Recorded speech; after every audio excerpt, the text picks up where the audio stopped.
5 simple steps over 5 videos on how to buy your first property. And this is video number 3.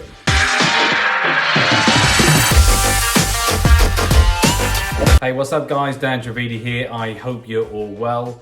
So this is video number 3, which is all about the costs. Whether you're buying your first property to live in or whether you're buying your first property as an investment, you will start to see and experience a huge amount of different costs. And it is really important that we go through the detail about all the different costs so nothing comes out of the woodwork and no stone goes unturned and nothing jumps out to surprise you at the last minute that may stop you in your tracks in buying that first property. So before we get into the detail, as ever, if you could smash the like button and don't forget to hit subscribe and the little bell icon next to it. Getting straight into the cost, the only way I can really describe the amount of different costs is like when you're planning a wedding. When you're planning a wedding, it doesn't matter how much you plan, you kind of always miss something. And you never ever plan the correct budget. And buying a property, especially your first one, is really no different. And very similar to a wedding, when you mention the word wedding, all the prices seem to jump up, and buying a property is no different.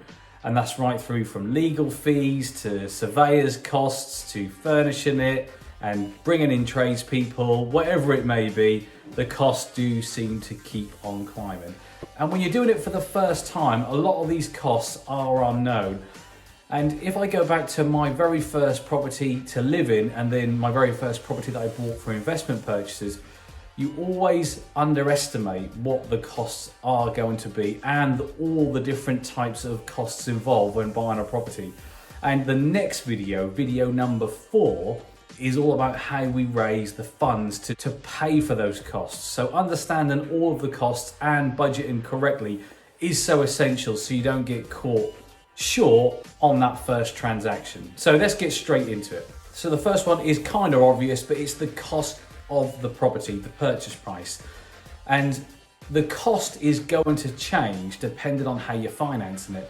If you're buying this property completely with cash, then that is your largest cost by a country mile. Even if you're buying it with a lender and you're putting a deposit down, the chances are that's going to be your biggest cost. And if you are buying cash, okay, it does tie up that capital, but it is a very, very lean and much cheaper way to buy a property because you do avoid a lot of the costs that are involved with lenders, which I'm now going to go through, which do start to really rack up, especially if you're buying an investment property versus using a mortgage product fit for a first-time buyer. But I'm going to go through all of the different costs that you should look out for, but many mortgage lenders offer them as free or they offer kickbacks in terms of cash back. And as first-time buyers, a lot of these costs will be zero because of the type of mortgage you're going for. And again, if you're buying cash, you're not going to have any of these costs, but we'll go through them and you can take note of them and pick out which ones are relevant to you and which aren't. So the first one is when you go in to see a mortgage broker, the chances are they're going to have an upfront fee. Now, most of the mortgage brokers that I've ever dealt with and the ones I deal with now do not charge an upfront fee, but most of them will charge an upfront fee. They'll also want a fee on the mortgage offer or the property completion, depending on what type of broker that you're dealing with. So just make sure that on the first visit, you identify all of their costs that you have to physically pay out of your pocket. Upfront fees and fees at the end of the process or on completion are pretty common. Remember, the broker is going to also earn a commission from the lender. So there may be agreements that you can have with the broker, depending on what sort of setup you've got and they've got, that you may be able to benefit from the commission that they're going to pay in either reducing the fee or having no fees at all. So always be savvy enough and shrewd enough to ask that question to try and limit your costs up front. After the broker fees are sort of pushed to the side, the next costs are going to be involved with the lender. And these will start right through from booking fees, that's just to submit an application. The valuation costs, most if not every lender has these, and they do vary from a few £100 right up to a few £1,000, depending on which lender you're working with and the type of property that you're buying. Don't get me wrong, there are definitely some lenders out there, not just for first-time buyers, but also for buy-to-let investors, that will offer free valuation fees. And this is a really good way to limit your exposure, because some of the costs that you pay for up front are lost if you were to lose the deal. But having no booking fee and no broker fee and no valuation fee does limit your exposure. So if you were to lose the deal, you haven't got those costs completely written off. The next thing is going to be the mortgage product fee. Again, some lenders offer a zero mortgage product fee, but you'll tend to overpay in the interest rate that you agree to over the term of the product or the introductory term. Most lenders use between 1 and 2, 1.5%, that's kind of the norm, or they'll have a fixed fee of somewhere around 1,000 to 1,500 quid added on. But not all lenders allow you to add this onto the mortgage balance. Some of them want paid or deducted from the drawdown of the loan amount, which means you have to put more deposit in. So you have to pay it either some form up front, if not at the end when you come to refinance or sell that property, because it's been added onto the mortgage balance. So do take into consideration that fee on your overall budgeting, but more importantly, when you're working at your cash flow at the start, you need to understand when that fee is going to be paid. And then sticking with the lender, there will be other fees, including the transfer costs to draw down those funds and any other administration costs. Most, if not all lenders, will have a printout on all those different costs. My advice is to read that and understand every single point you're going to get charged for some sort of action that involves giving you the money. Then there's the lender's legal costs. Now, if you're buying in your personal name as an investor or you're buying in your name as a homeowner, the chances are you'll have one lawyer acting for you and the lender, which does strip out a huge amount of costs. But if you're buying in a limited company or a portfolio landlord type of product that requires some form of specialist type of product or lender, the chances are the lender is going to have their own legal firm and you're going to have your own firm doing the conveyance, which means there is going to be two sets of legal costs, which can push a budget from anything from £1,000 upwards of 2,500, if not more, depending on the amount of work involved for the lender and your lawyer. So try, if you can, to get a product that allows joint representation, which means representing you and the lender. It strips a lot of the costs out and it also saves a huge amount of time. Then moving on nicely to our friends, the solicitor's office. Now, these guys will have a fee structure and they really like to charge you by the hour. My advice is wherever you can, not just on the conveyance, but on any transaction, try and get a fixed fee, if not a fixed quote, to do the work. On property transactions, I've been really fortunate to work with some of the best lawyers for a long time. So we have an agreement on different types of properties, but a fixed fee because of the volume that comes through, which is great because I can set my budget in for my legal fees, which is all upfront costs. So that helps me with my cash flow planning. It really is consistent. So if you can, always try and get a fixed fee for the conveyancing. And just be mindful on the type of property that you're picking. Going back to video number 2, if you're picking a leasehold flat, that's going to involve some more legal work. If you're picking a property with different restrictions or different covenants on the title, that's going to involve more legal work, which means, guess what?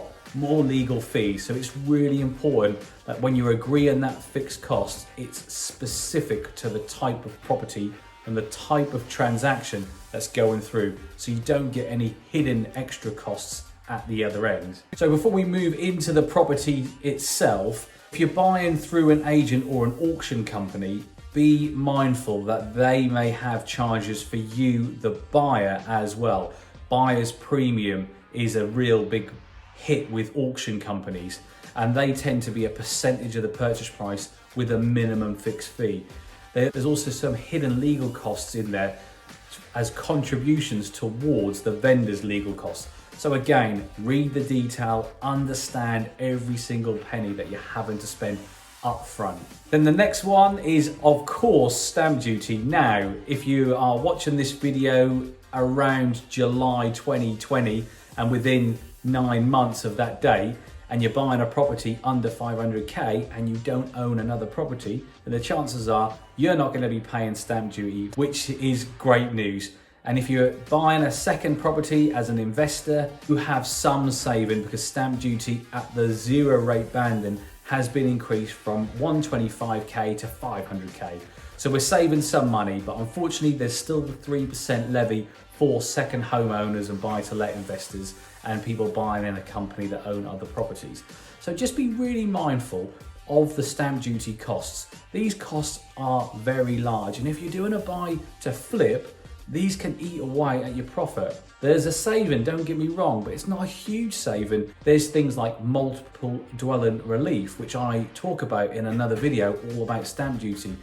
You don't have to pay stamp duty if the dwelling is considered uninhabitable. Look at the stamp duty video and the details around what makes that uninhabitable. You can also class some properties and some land as commercial, which has a different banding and stamp duty value depending on how much that costs. Okay, then moving on to the property itself, and I'm not going to spend too much time on this because a lot of this will be obvious, but I'm going to touch on all the different things that you may miss when calculating the overall budget. First one is insurances. You need to get insurance on that property the second you exchange because you're liable for that property and you've just exchanged contracts to buy that property regardless what happens in between. So get it insured straight away. Get the quote done early so you can shop around. For a standard 150k property, you shouldn't be paying more than 125 to 150 for 12 months, but do shop around.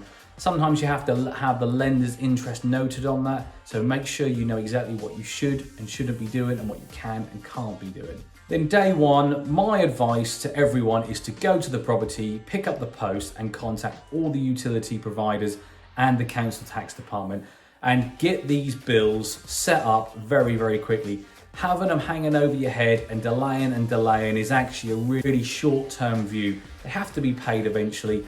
Getting it done day one, getting it all set up on the right tariffs will actually save you money in the long run. And if for whatever reason you do miss a bill and it runs into the months, you could be hit with some late charges or some court action charges. It's just not worth it.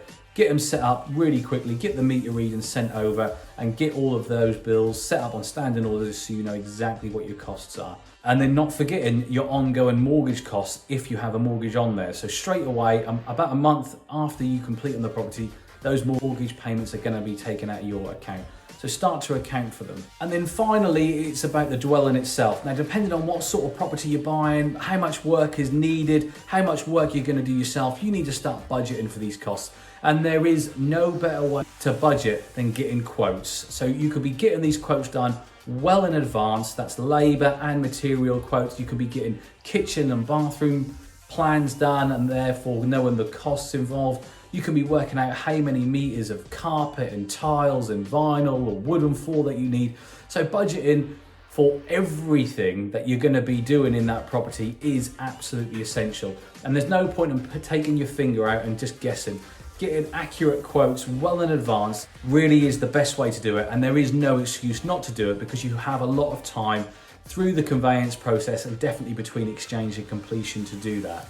Never underestimate the things like removing soil, getting rid of waste and rubbish, maintaining or refurbishing or completely redoing the garden space. Those are very large costs that people completely dismiss. They can account for like 10% of your budget. And last but not least is really all of your certificates, your EPC if you're having to have that redone, your gas safety certificates, your 5-year electric certs, all of these different certificates that you need to have done for the property, rent it out or to sell it on, they all need to be put in place. And really, in a nutshell, in a really quick video, because I appreciate this is probably out of all the 5 videos, not the most exciting, but it is really essential because when we move on to how you raise the funds to buy the property, if you get the costings and the budgeting wrong, you're gonna be left short when you're looking to source and get those funds to buy it.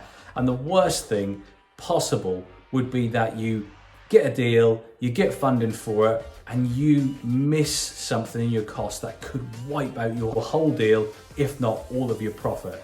So it's really important, even though it is probably the most dullest video out of all the 5. That's it from me on costs. Hopefully you got a lot of information in a compact video that you can watch over and over again, just in case you think you might have missed something, to make sure that you nail every single cost involved when you're buying a property. And I'm sure there's some costs that I've missed. So if I have, do me a favor and just whack them in the comments below so anyone else who's watching can pick up those costs. That's it from me. Hope you found the content rich, and I'll catch you all on the next video.